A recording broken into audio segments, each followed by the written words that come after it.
look at this. Of course, Christmas music. Oh. No. Are the angels back? Oh, okay, never mind. They're more like moving robots almost. Androids. Attention all passengers. Is it in space? In orbit above Sol 3, also known as Earth. Population. Oh, look at this.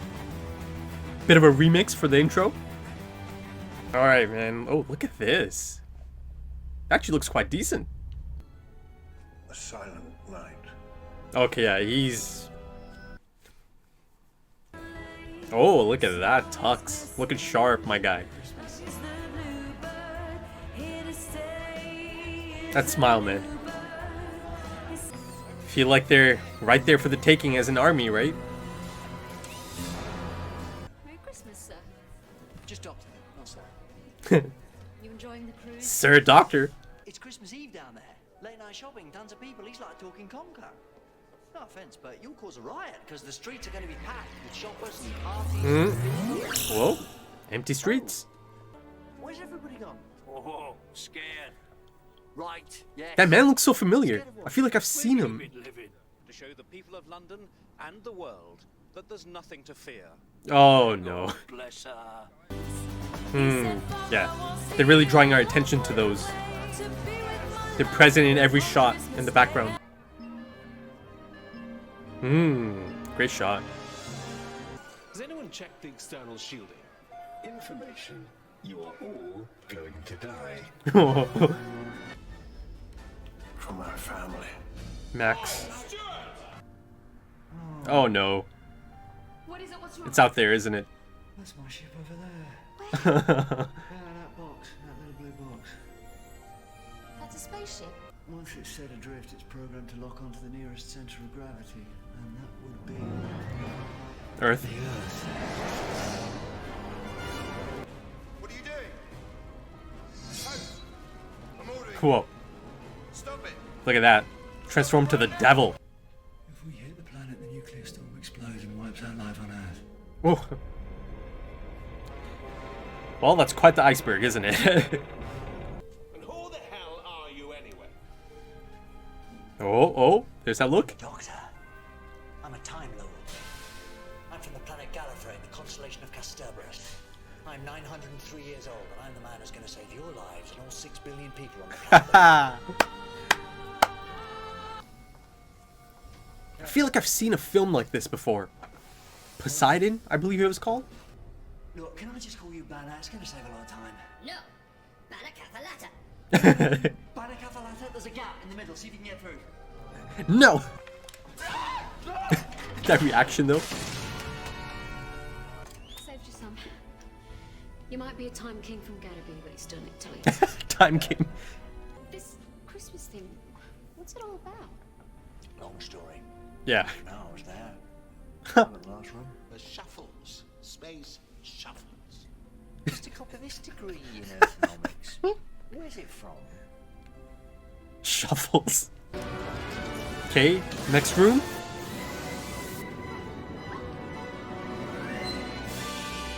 Oh. Look at this. Look at the set design. Whoa.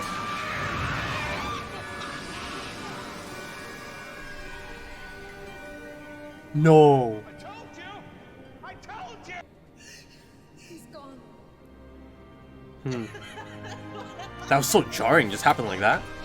Have wings! Oh. Angels and demons, though.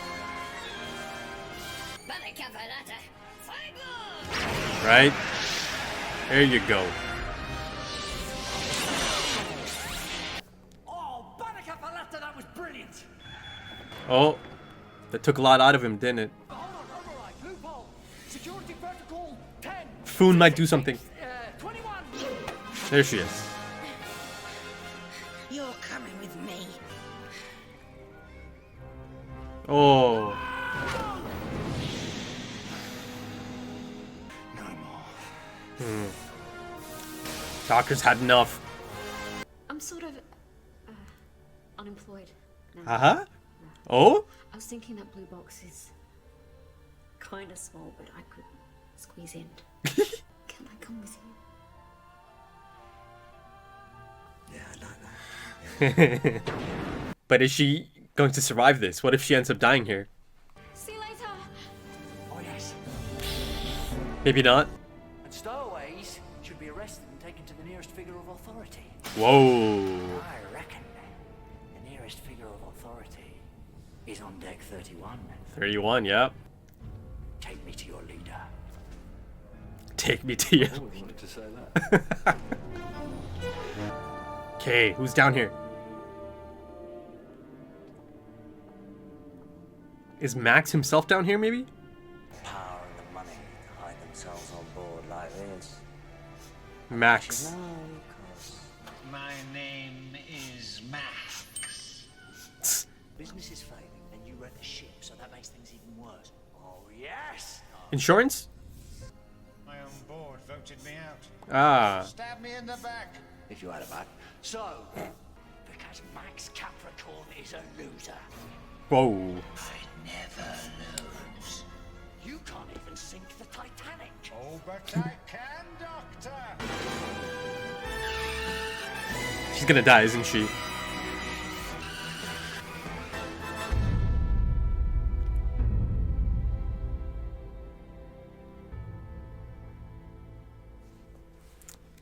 Yeah. Oh, this music, I remember. It was from Family of Blood and Human Nature, right? Look at this. Seen that before.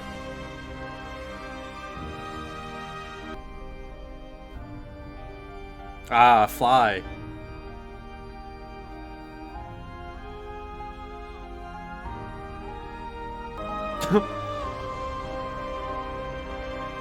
What's your first name? Alonso. You're kidding me. What? Alonzi? Something else I've always wanted to say. Alonso.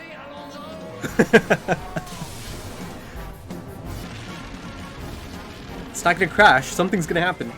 Who's gonna save them? Who's gonna help? Could you get me Buckingham Palace?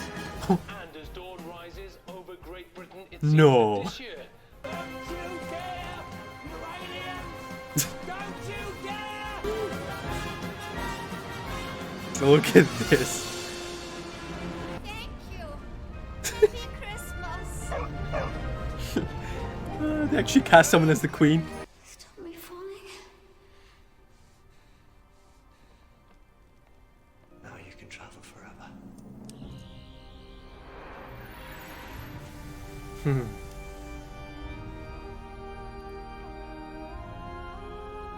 And 10 years in jail is better than dying. Come on. He won't let that happen. Thank you. This is... Look at that. The Grinch. Greyheart. Sold all my shares. Transferred them to his rivals. It's made me rich. What do you think of that? Spoke too soon. But if you could choose, Doctor, if you could decide who lives and who dies, that would make you a monster. Right. And what about me? New life? Didn't really know the currency, so I thought $1 million might come. £1 million.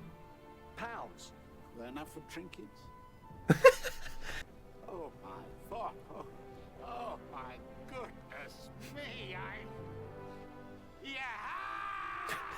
I can have a house, a proper house with a garden and a dawn. I won't forget her. Astrid?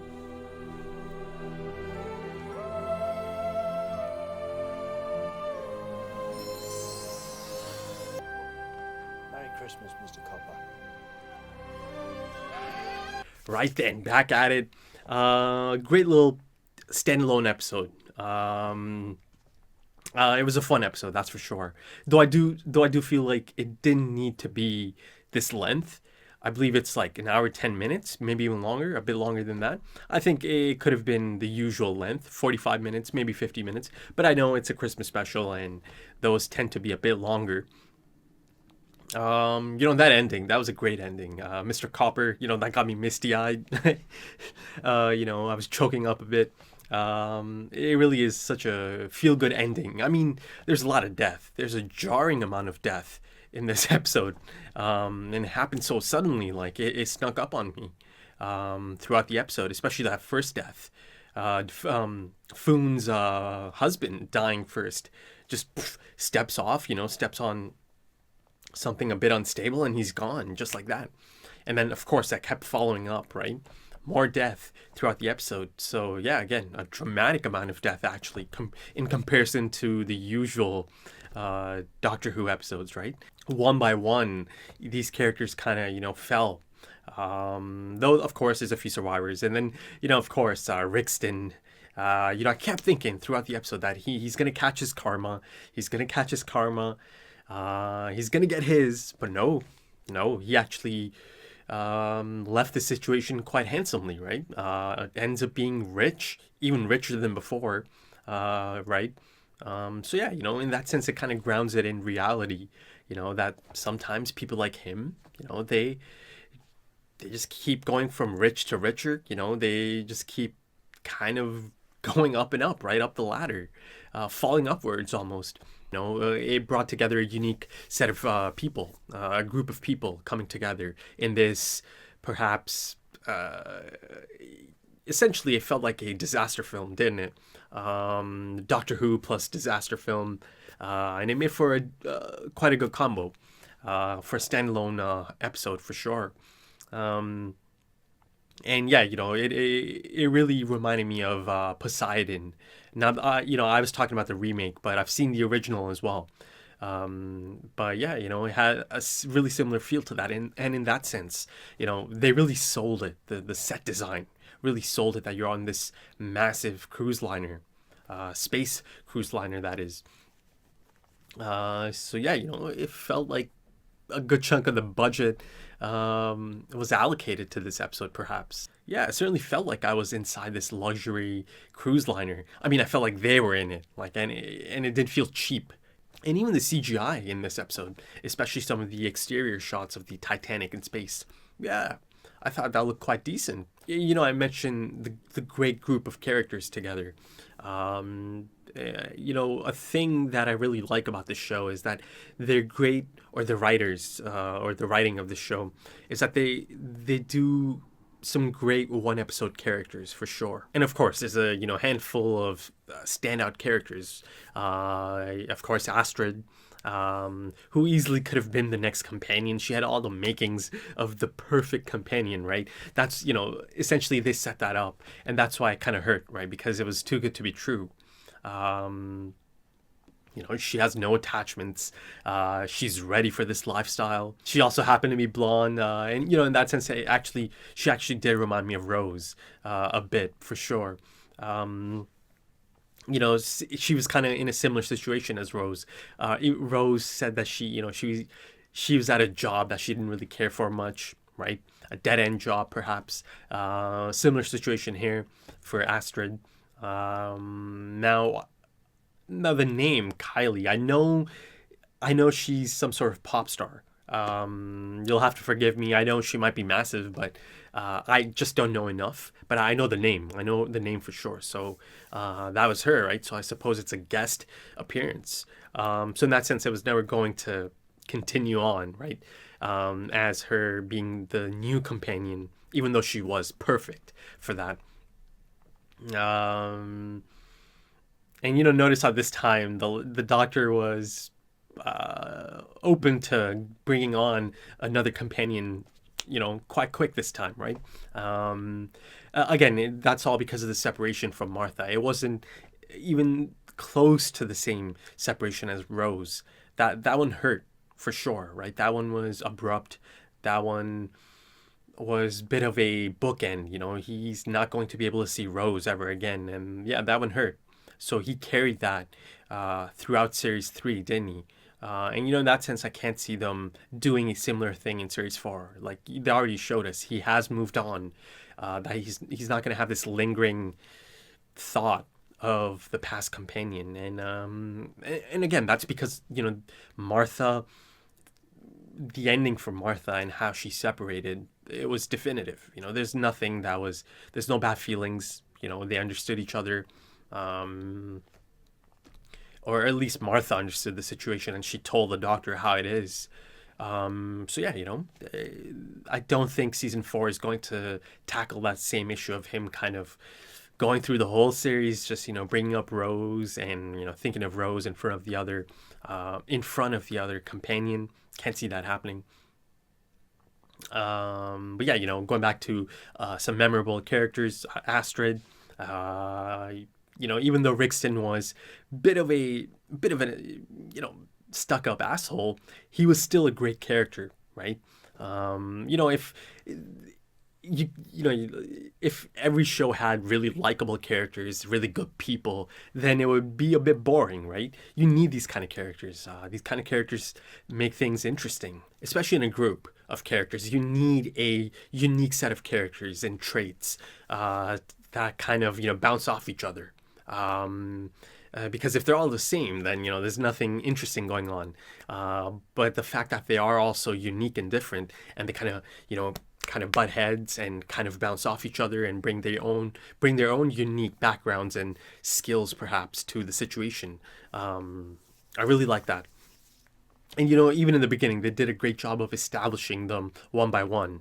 Right, he goes to the couple's table. He gets to know them a bit. You see this android, the small android. I cannot remember the name, but even he was memorable, right? Or it was memorable. The android. Then you have even Max Capricorn himself. Even that limited or that small appearance at the end. Even that was quite interesting. And how about that design of the life support system he's in, and even the makeup of Max. It really sold it. I thought it really sold it.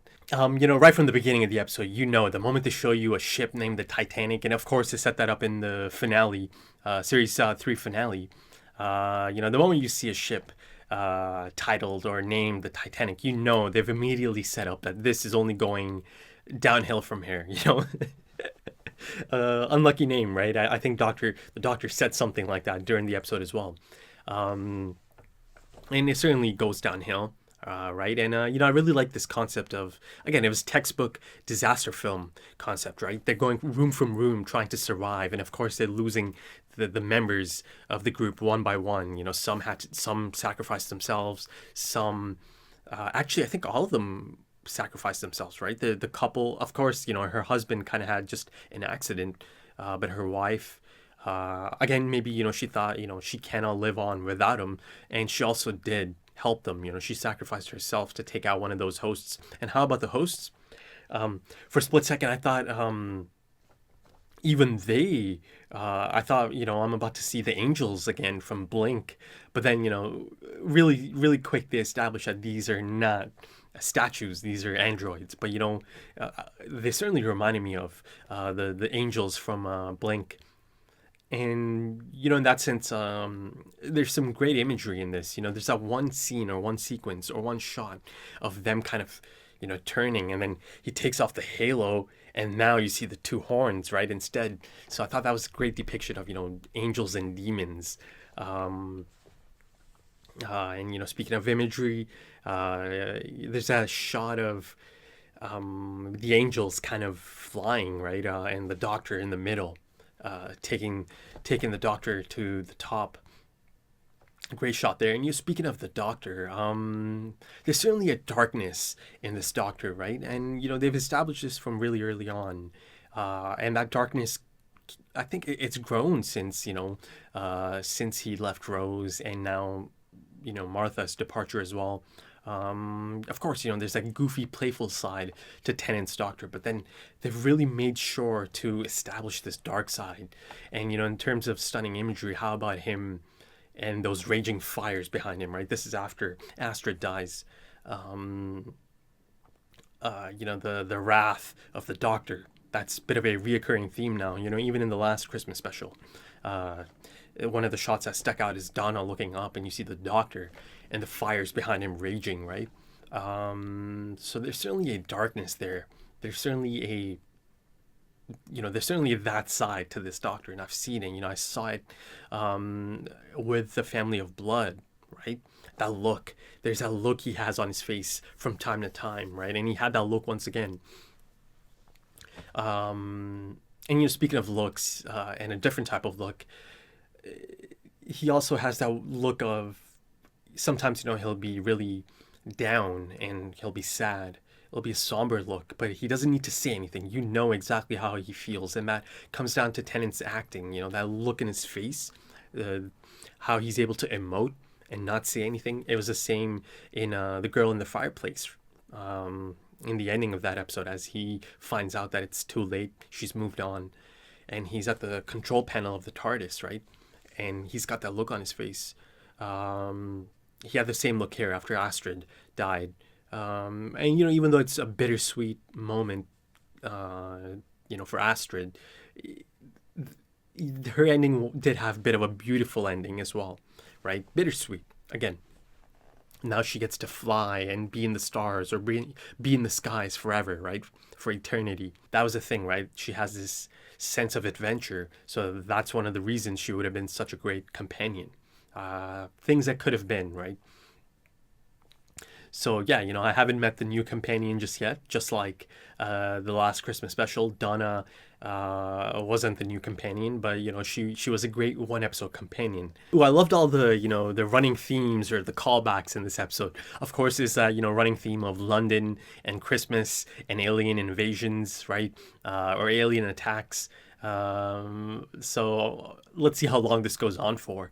If every Christmas special is going to have this running theme, surely at some point, you know, they're not going to have London as the central, or it wasn't the central, you know,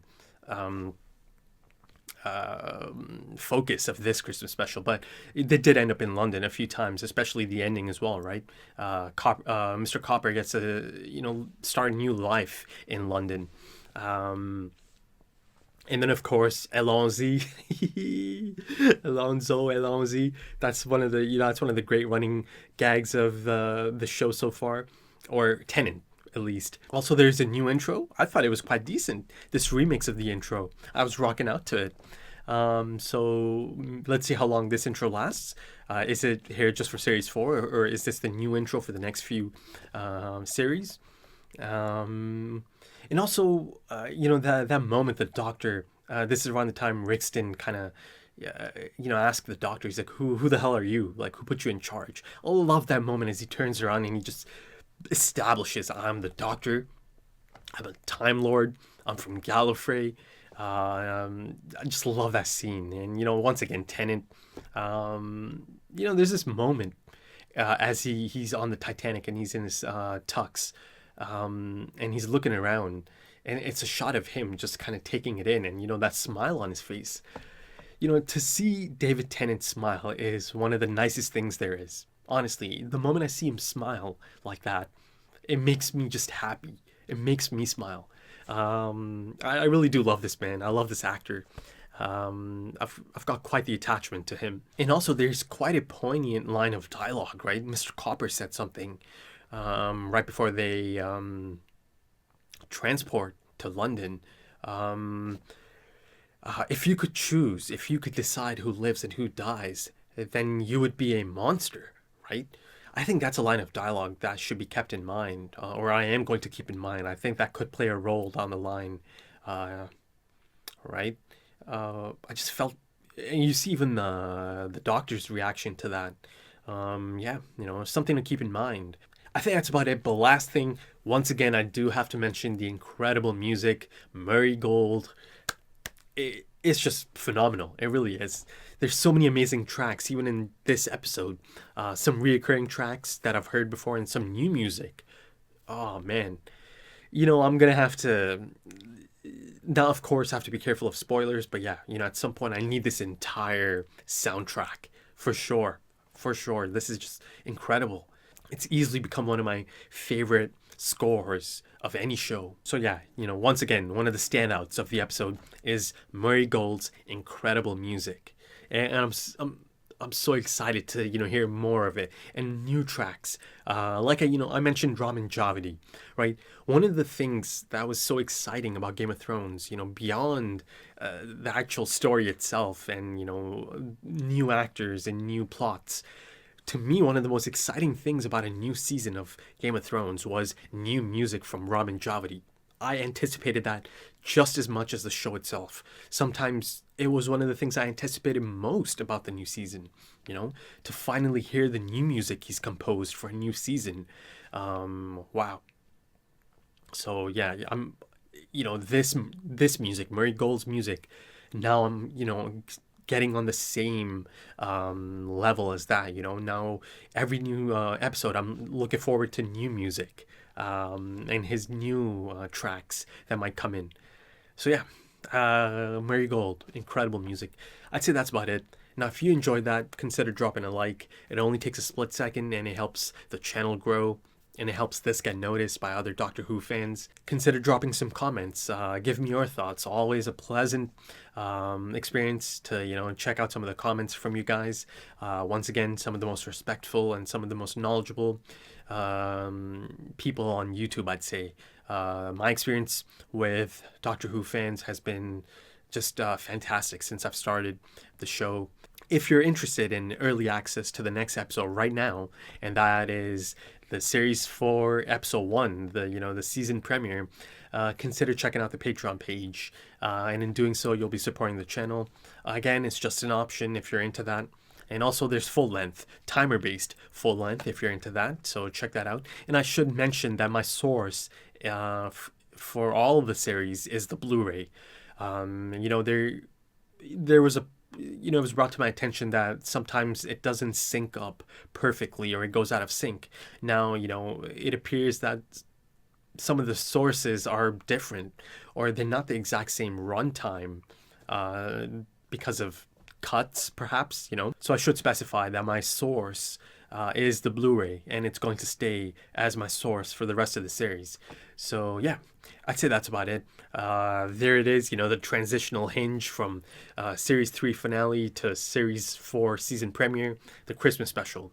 It was an enjoyable episode. Now it's time to get into Series 4, so I'm quite excited to get to that next. Thanks for joining me. Thanks for giving me your time. And I hope to see you again soon. Take it easy.